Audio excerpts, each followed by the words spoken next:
Que ya sale.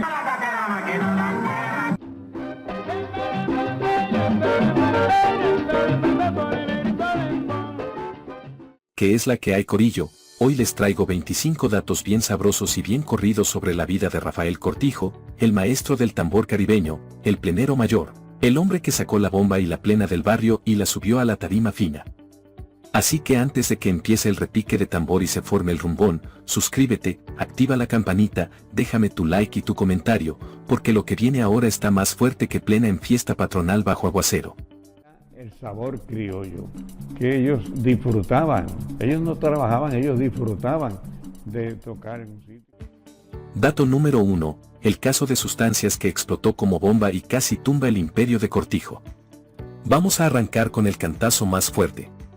En pleno apogeo de Cortijo y su combo, cuando estaban en la cima, viajando por el Caribe y por el norte como los reyes de la bomba y la plena, de momento cae la noticia que deja a todo el mundo frío. Arrestan a Ismael Rivera por un caso de sustancias durante una gira. Lo estaban esperando en el aeropuerto. Hicieron algo que era para su uso personal y hicieron un big deal como si hubiese sido un crimen. Lo paran en un aeropuerto del Caribe, revisan el equipaje y le encuentran un paquete complicado. De ahí para arriba fue escándalo en portada, chisme en radio y cuchicheo en todos los colmados. Lo más fuerte del bochinche es la versión que muchos repiten, que la cosa no era de él nada más, que supuestamente había más manos envueltas, pero Maelo se echó la culpa completa por lealtad al corillo, para que el resto del combo no cayera. Fue en Estados Unidos, porque él estuvo en las tumbas. En Lexington. En Lexington, en claro. Lexington. Aproximadamente 4 años. 4 años, ¿no? 4 años. ¿Cómo era Margarita? Él, como compadre fiel de Cortijo, prefirió tragarse el caso y cargar con la mancha. Esa movida dejó al grupo descabezado, le tumbó al cantante principal y le puso a Cortijo encima la nube del escándalo. Ahí se empezó a romper la magia. Las tumbas no es una cárcel en la que tú estás por tiempo indefinido. Ella hacía un informe y estaba más tiempo atracado. Fue en Lexington, Kentucky. Algunos viejos del ambiente todavía dicen al oído que en esas giras bajaban cositas a la isla y que este no fue el primer viajecito enredado, aunque nada de eso se probó formalmente. Esos cuentos de contrabando entre músicos quedan en el archivo del chisme de camerino, rumores no comprobados.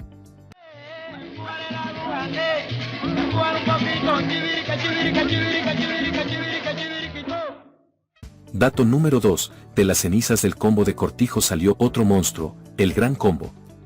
Aquí viene otro dato que pica.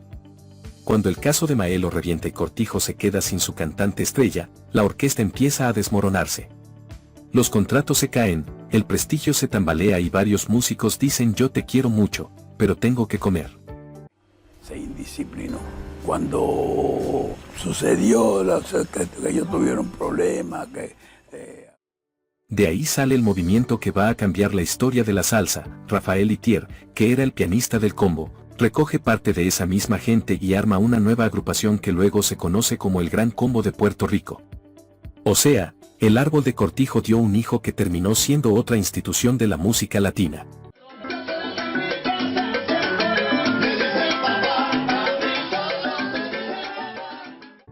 Hay gente que resume la historia así: sin Cortijo no hay bomba ni plena en la tele, y sin ese combo original no existe el Gran Combo. En la calle se llegó a decir que a Cortijo le dolía ver a ese nuevo grupo subir mientras él batallaba con menos recursos, como el padre que ve al hijo brillar mientras él se queda atrás. ha sido una satisfacción muy grande, pero ha sido bastante sacrificado. Pero creo que todavía... Ninguna entrevista lo muestra hablando con rencor, pero en el bajo mundo del chisme muchos decían que se sentía traicionado por algunos de los suyos. Esa parte emocional se quedó más en susurros que en pruebas, así que lo dejamos claro, son rumores no comprobados. ¡Que viva Rafael Cortijo! Dato número 3, cámaras y corbatas. El combo de negros que retó a la alta sociedad. En tiempos donde la tele y los clubes elegantes preferían carita clara y pelo lisito, aparece Cortijo con un combo prácticamente completo de músicos negros, pleneros de barrio, y les rompe el esquema a todos. Su orquesta, formada mayormente por hombres negros como él, se planta en televisión nacional y se convierte en la banda fija de programas como La Taberna India y otros espacios de mucho rating. Siendo esta la primera agrupación compuesta toda por hombres negros. Plena y Bomba, que muchos veían como música de arrabal, de caserío, de esquina, de momento están sonando en hoteles finos y salones donde antes solo entraban big bands blanquitas. La bomba y la plena causó gran furor. Se cuentan anécdotas de productores que decían que esa música era muy negra y que la audiencia se iba a quejar, pero al ver el rating subir tuvieron que tragarse el prejuicio.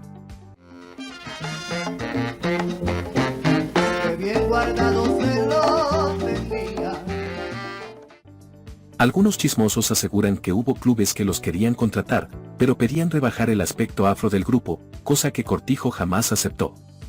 De esos supuestos intentos de blanquear la imagen no hay contrato ni papel oficial, así que se registran como rumores no comprobados. Fue aumentar el salario de sus músicos que en este momento estaban marginados económicamente. Algo muy innovador.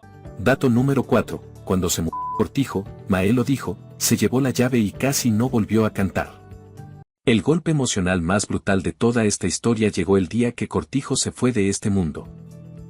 El maestro muere relativamente joven, enfermo de cáncer, después de seguir guerreando con su tambor hasta donde el cuerpo aguantó. Lo velan en su propio residencial humilde, rodeado de su gente, y lo entierran en el cementerio de Villa Palmeras, su Santurce querido. De los números y éxitos más conocidos de Cortijo y su combo, la multitud fielmente le siguió en su último trayecto aquí en la tierra. Ese día el que quedó destrozado fue Ismael Rivera. Los que estuvieron cerca cuentan que después del entierro, Maelo andaba con la voz ronca y triste, y cuando la familia le insistía que se cuidara la garganta, él soltó esa frase que eriza la piel: el maestro se murió y se llevó la llave. Para él, la clave de su propio canto estaba ligada a Cortijo. El gran conjunto de mi compadre, que en paz descanse Cortijo, todos los compañeros que formábamos ese grupo, y los quiero a todos. Después de eso casi no volvió a cantar en serio. Hubo un intento de regresarlo a tarima en Ponce, pero la voz no le salía igual y el ánimo tampoco. Estuvo presente en todo momento hasta que el féretro de don Rafael Cortijo fuera descendido hasta la fosa final.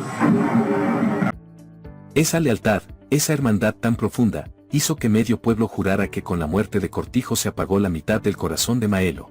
Y me he quedado bastante ronco todavía, tú sabes, pero todavía me estoy tratando.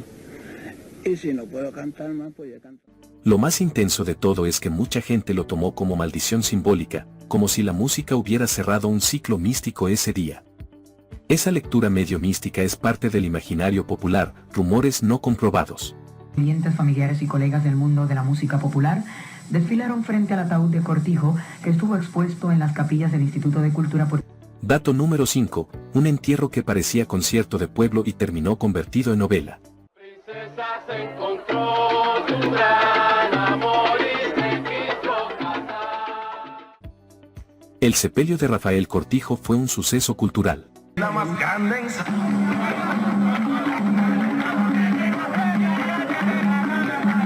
Consagró en el año 1956, cuando intervino en la Taberna India. Lo velaron en el salón comunitario de un residencial público, la gente hacía fila por cuadras, llegaron músicos, vecinos, políticos, viejitas pleneras, jevitos de la nueva generación, todo el mundo. Aquí en la tierra, ya en el cementerio, miles de personas se le esperaban. Una carpa colocada sobre la fosa fue removida en vista de... Más de 10.000, hasta 15.000 personas, según las crónicas, desfilaron para darle el último adiós. El sonero mayor vio sus deseos realizados, luego de que tras 3 días sin dormir pudo cargar el ataúd de Cortijo. Entre lágrimas, aplausos y panderos sonando bajito, aquello parecía una mezcla de velorio y fiesta patronal. Dirigió a la multitud a cantar la borinqueña.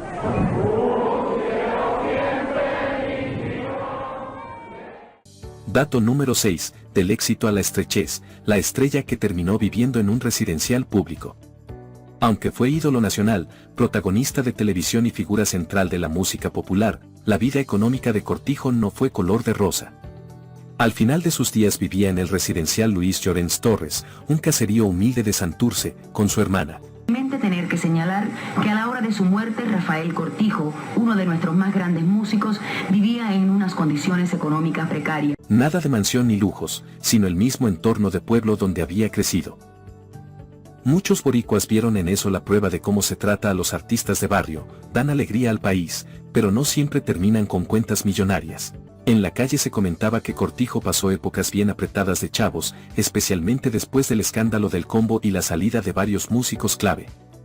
Algunos llegan a decir que hubo promotores que se aprovecharon de él cuando ya estaba enfermo, pagándole menos de lo que valía su nombre.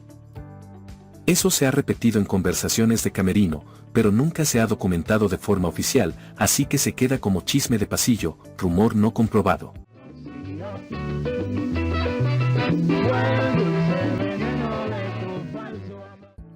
Dato número 7. El plenero que se decía era demasiado parrandero para administrarse. Toda figura de bohemia carga su set de bochinches, y con Cortijo no iba a ser distinto.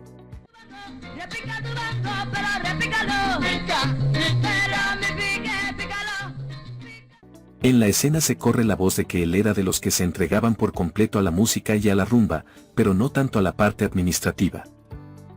Lo suyo eran los timbales, el barril, el swing del combo, no tanto estar detrás del cheque y los contratos. Yo creo que el éxito de Cortijo fue muy de cantazo.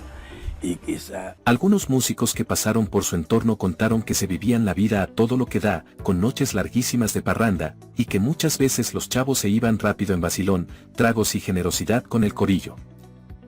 También se ha dicho que hubo momentos donde la bebida le pasó factura, aunque nunca se habló de manera tan explícita en entrevistas formales, más bien en confidencias de músicos mayores. Como la bomba y la plena, y hasta el Sergio Riau, que lo llevó afuera de los Estados Unidos, fuera de Puerto Rico.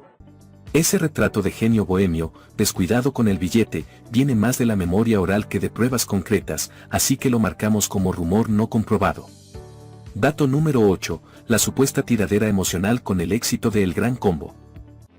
Que ya no son, trépate a la palma, tumba los cocos, que ahora mismito me voy. Una de las teorías favoritas de los chismosos de la vieja guardia es que a Cortijo le picaba, aunque fuera un poquito, ver a El Gran Combo alcanzar una fama impresionante con una fórmula que salía, en parte, de su propio proyecto inicial. Hay quienes aseguran que, en algún camerino, él soltó comentarios como eso que ellos tocan, yo lo sembré primero. Como el otro se llamaba Rafael Cortijo y su combo, a este querían ponerle Rafael Itier y su combo. Sin embargo, lo que sí se sabe es que muchos de esos músicos eran como familia para él. Rafael Itier, Roberto Roena, Sammy Ayala, todos pasaron por su combo y más tarde brillaron con nombre propio. En público, Cortijo mantenía el respeto por su trabajo.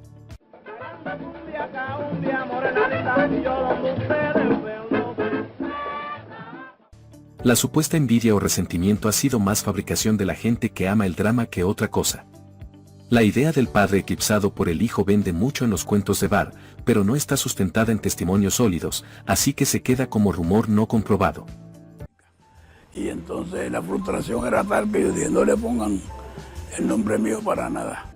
Dato número 9, el niño de la parada 21 que hacía música con latas y potes. Ahora vamos a los orígenes. Cortijo se forma en Santurce, en la parada 21 de Villa Palmeras, un barrio donde la bomba y la plena no son género musical, sino forma de vida. Desde chamaco se le veía con cualquier lata, pote o pedazo de metal inventando ritmos en la esquina. Los vecinos contaban que no había fiesta de patio donde él no terminara metido, marcando el pulso en la mesa o en el barril. A los 11 años, un trompetista del barrio, Paulino Flores, le enseña los primeros secretos del bongo y de ahí se dispara todo.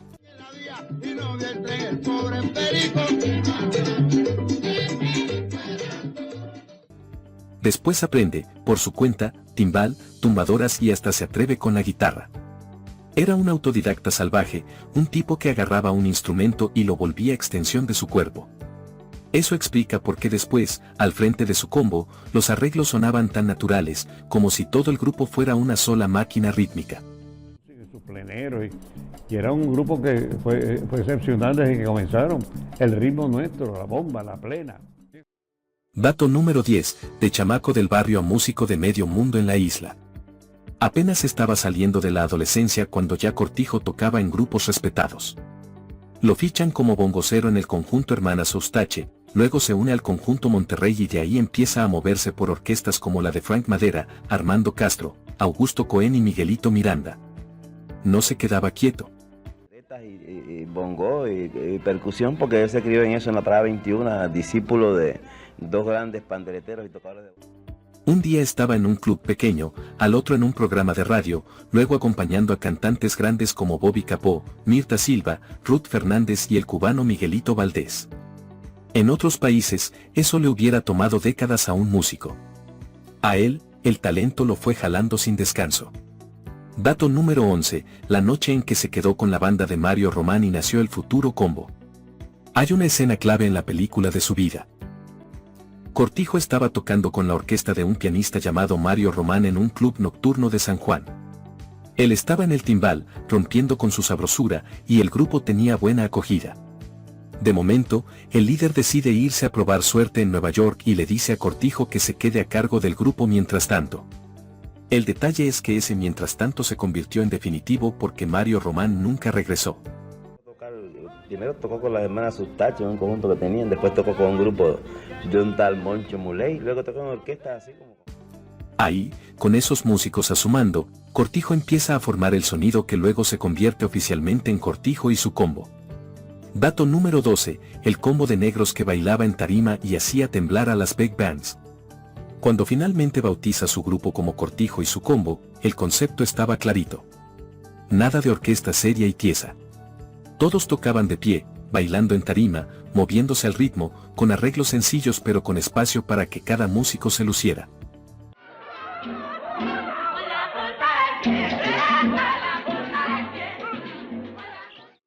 Ese grupo, con Rafael Itier en el piano, Roberto Roena en los bongos, Martín Quiñones en la conga, Quito Vélez y Mario Cora en las trompetas, más los demás caballos, se convirtió en una máquina de fiesta. Dato número 13, la dupla con Ismael Rivera, la pareja musical más brava de la época. La amistad entre Cortijo e Ismael Rivera nace cuando eran adolescentes en Santurce. Uno vivía en la Parada 21 y el otro en la calle Calma.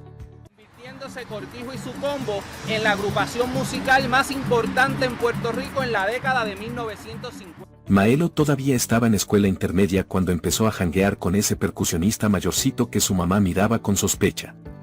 De pasarse los domingos en tertulia con tambores y canciones improvisadas, pasan a formar una de las duplas más poderosas de la música caribeña. Cuando Cortijo arma su combo, jala a Maelo como cantante, y ahí se forma el terremoto. El timbal del maestro y la voz del sonero mayor se convierten en sello inconfundible. Dato número 14, la primera orquesta de negros que invadió la tele boricua. Cortijo y su combo no solo llenaban bailes, también dominaron la pantalla chica. Se convirtieron en orquesta fija de un programa de televisión muy popular y aparecían constantemente en otros espacios de gran audiencia. Porque si en radio fue un éxito, si en radio arrasaba con el público, ¿qué no sería en televisión? Para un Puerto Rico que apenas se estaba acostumbrando a tener televisor en la sala, ver a un grupo de músicos negros de barrio en horario estelar fue un cambio radical. Dato número 15, el rumor de que algunos sectores querían domesticar su bomba y su plena. Cada vez que una música de pueblo sube a la tarima de la alta sociedad, aparecen las presiones para pulirla. Hay versiones que cuentan que a Cortijo le sugerían bajar un poco el elemento de bomba y plena y meter más mambo o más bolero, para que el público fino no se sintiera tan arrabaleado. También se ha dicho que en ciertos eventos oficiales preferían que tocaran lo más suave y que evitaran los coros callejeros. La versión de que hubo presiones directas para diluir su negritud y su barrio suena muy lógica en el contexto de la época, pero vive más en las anécdotas orales que en papeles.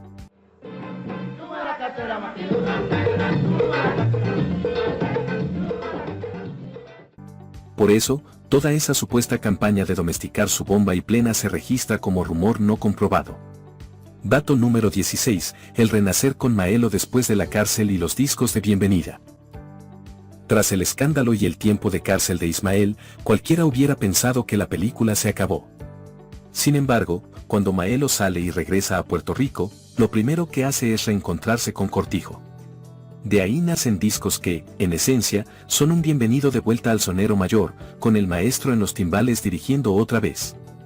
Esos álbumes tienen un sabor especial, porque se siente la alegría de la reunión, pero también el peso de todo lo que han vivido. No volvieron al mismo nivel de fama brutal de sus años dorados, pero para el pueblo fue un banquete emocional tenerlos juntos de nuevo. Y no ser muy conocido por el gran público. Dicho de otro modo, el Gran Cortijo se fue del extremo al otro. Dato número 17, los cachimbos, el bonche y la vena de descubridor de talentos. Luego cada cual siguió su sendero. Maelo forma su propia agrupación, mientras que Cortijo sigue inventando con nombres distintos para sus bandas, como Cortijo y su bonche. En esa etapa, el maestro demuestra otra faceta, la de cazatalentos. Le da oportunidad a un sonero joven que después sería figura grande, Marvin Santiago, y lo lleva a su primera grabación. Para ver si me podía quedar. Y entonces, pues ya tú sabes, esto fue que Rafael Cortijo se llevó a uno él. También convierte a su sobrina adoptiva, Fe Cortijo, en voz principal de la orquesta. Ella tenía un timbre potente y una presencia escénica que poco a poco se ganó al público. En los corrillos se llegó a decir que algunos cantantes se sentían celosos porque pensaban que Fe tenía trato preferencial por ser familia, pero ese tipo de comentarios nunca pasó de ser murmullo de camerino. Por lo tanto, siguen siendo rumores no comprobados.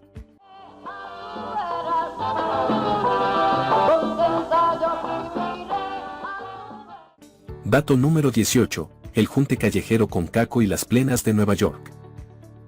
En una de sus movidas más sabrosas, Cortijo se junta con otro maestro de la percusión, Francisco Caco Bastar, y graban un disco cargado de ritmos callejeros, donde la bomba y la plena se mezclan con el ambiente neoyorquino. El cantante invitado, Chivirico Dávila, le pone la voz a esa descarga de barrio. Dato número 19, La máquina del tiempo, el gran reencuentro que hizo llorar a medio mundo.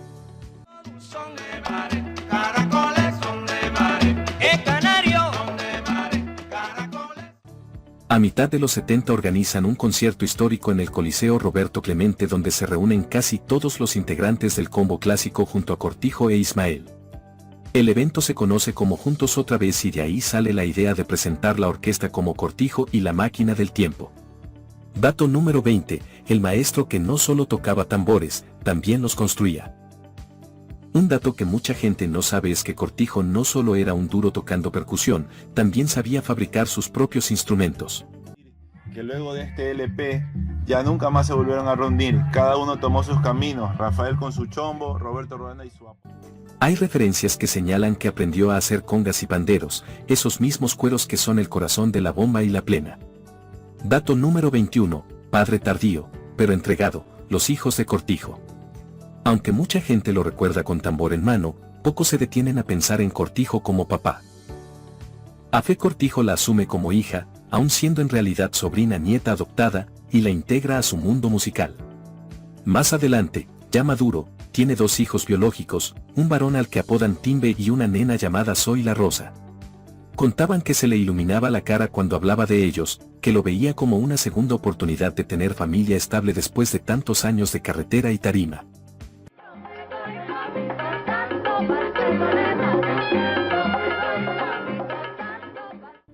Mientras otros artistas se desconectan de los suyos, él trató de estar presente, aunque la vida de músico siempre implica ausencias.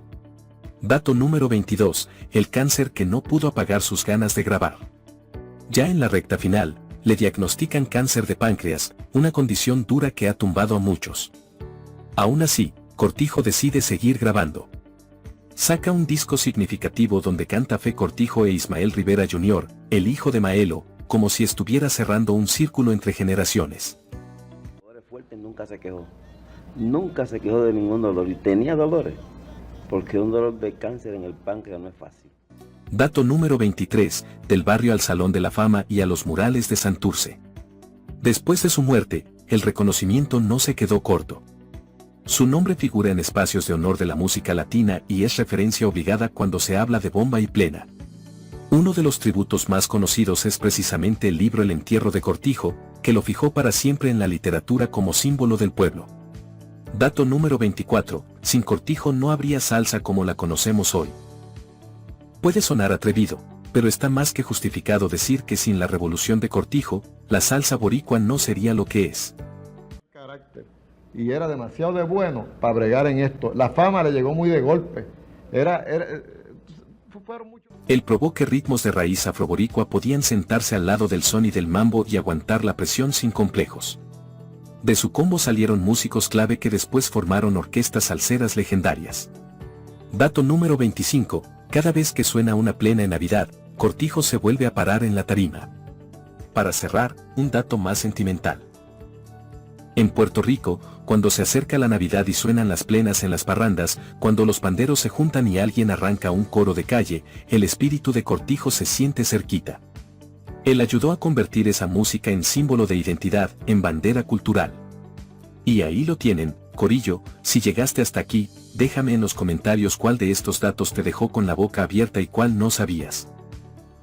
No olvides suscribirte, darle like, compartir este video con todo el que ame la bomba y la plena, y activar la campanita para que no te pierdas los próximos bochinches históricos. Nos vemos en el próximo video.